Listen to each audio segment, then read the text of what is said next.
When we think about the American Revolutionary War, we often imagine muskets firing through thick smoke, armies marching across open fields, and a desperate struggle for independence that would change the course of history.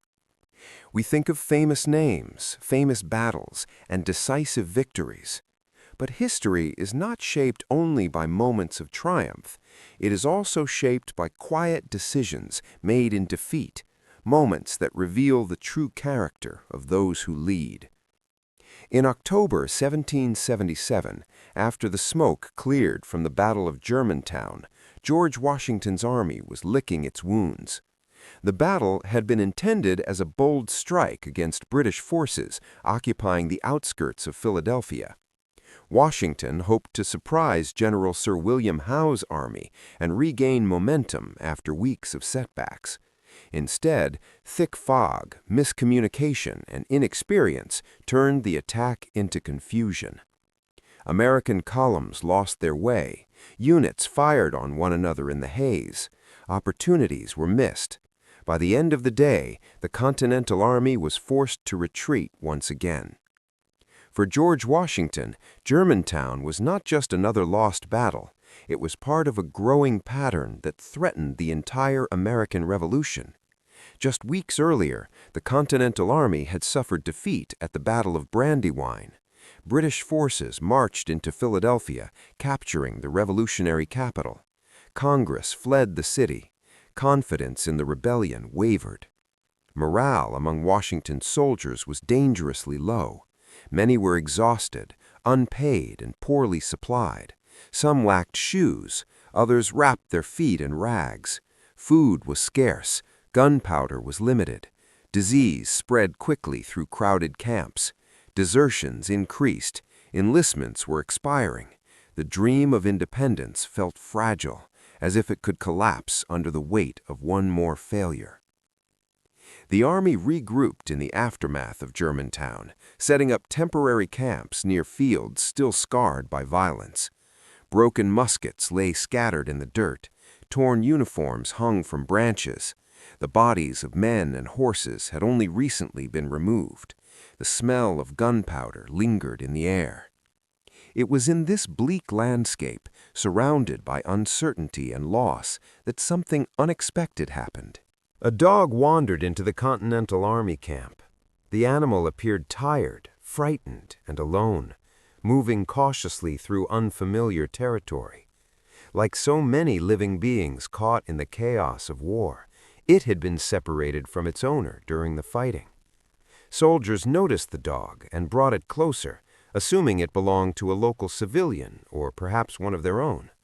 When they examined the collar around its neck, they were stunned. Engraved on the collar was the name of General Sir William Howe, the commander of the British Army.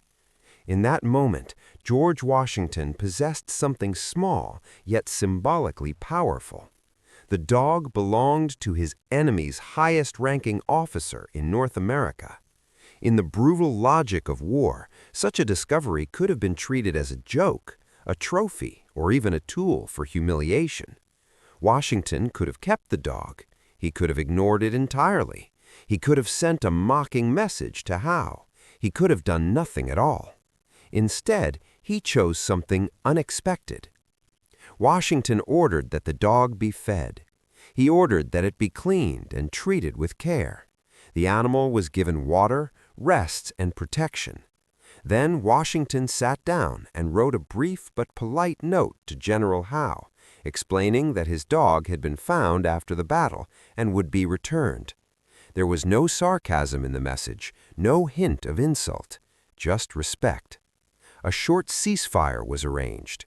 Under a flag of truce, the dog was escorted back across enemy lines and returned safely to its owner.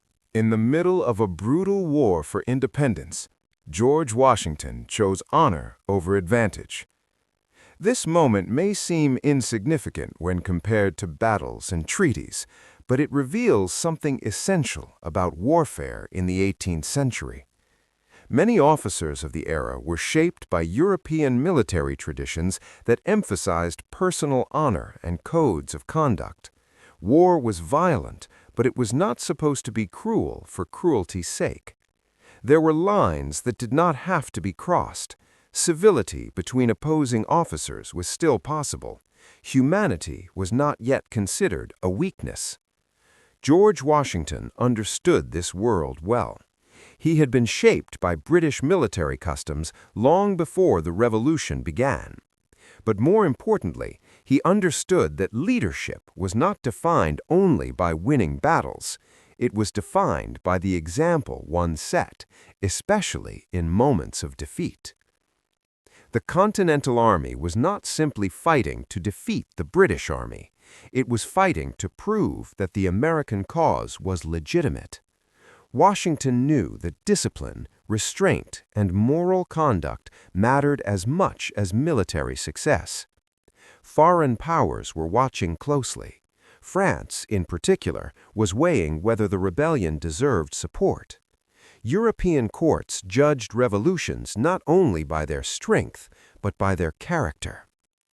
Washington also knew that his own soldiers were watching him. Many were cold, hungry, and close to despair. They needed more than orders. They needed reassurance that their suffering served a purpose greater than survival. By choosing to return an enemy general's dog, Washington sent a quiet but powerful message.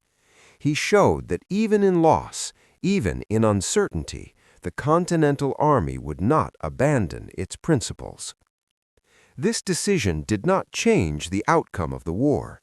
It did not reclaim Philadelphia. It did not bring immediate victory. But it strengthened something less visible: trust.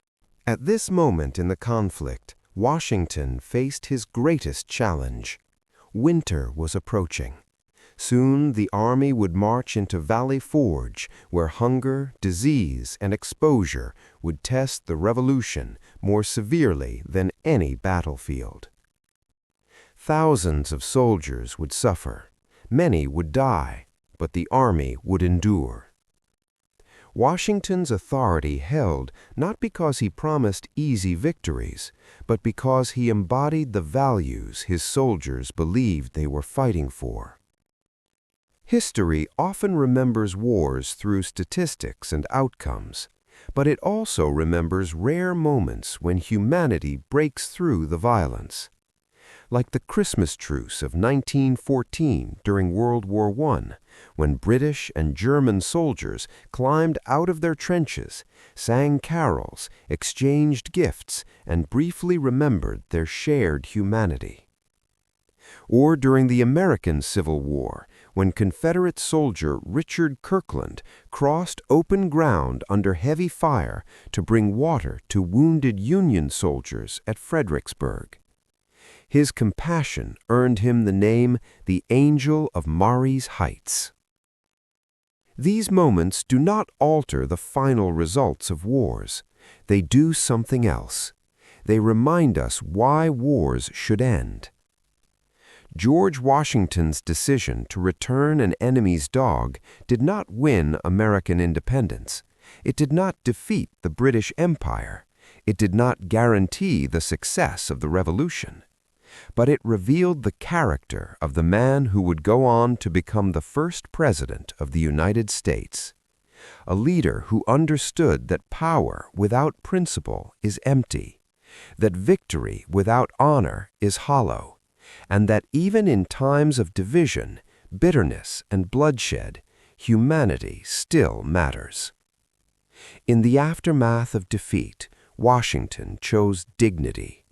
In the chaos of war, he chose restraint, and in doing so, he left behind a quiet reminder that history is shaped not only by how wars are fought, but by the values leaders refuse to abandon while fighting them.